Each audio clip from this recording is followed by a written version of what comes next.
Nous, notre conviction, après de très nombreux contacts avec la profession, avec de très nombreux consultants qui nous ont aidés dès l'amont du projet, c'est que oui, c'est un métier qui peut et qui doit s'enseigner. Et c'est d'ailleurs ce que nous confirment les retours positifs que nous avons de nos maîtres d'apprentissage, 3 mois après le début de cette formation. Ceci étant, il est honnête de dire qu'il y a des conditions.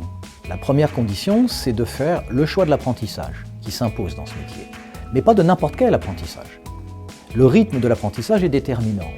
Et nos partenaires professionnels nous ont dit, c'est 4 jours en cabinet, en mission, chez le client, et c'est 1 journée au CELSA. C'est le rythme que nous avons retenu.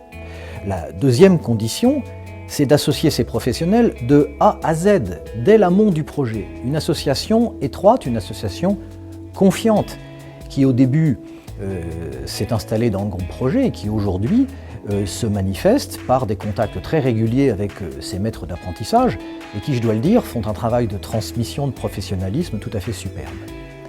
La troisième condition, c'est de bien identifier dans le projet les 3 moments clés de toute mission de conseil.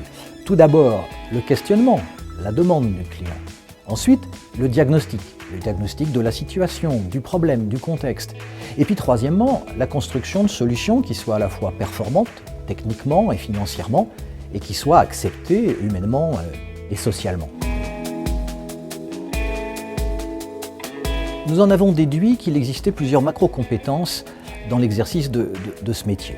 En premier lieu, il y a des postures et il y a des comportements. On ne répétera jamais assez que le métier de conseil, c'est un métier de prestataire de services de haut niveau et que le client est exigeant.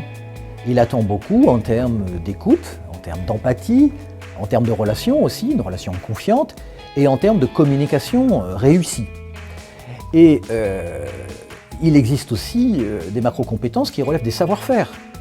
On ne répétera jamais assez également que le conseil est un métier d'expertise, de haute expertise. En définitive, nous, c'est-à-dire les enseignants-chercheurs et les professionnels associés à ce projet, nous souhaitons enseigner et transmettre à nos apprentis à la fois le quoi et le pourquoi d'une mission, en même temps que le comment. Et de ce point de vue, rien de tel que les sciences humaines et sociales pour apporter la capacité de recul, de questionnement, mais aussi les compétences en communication, mais rien de tel que l'apport des professionnels pour apporter l'expertise et le talent opérationnel.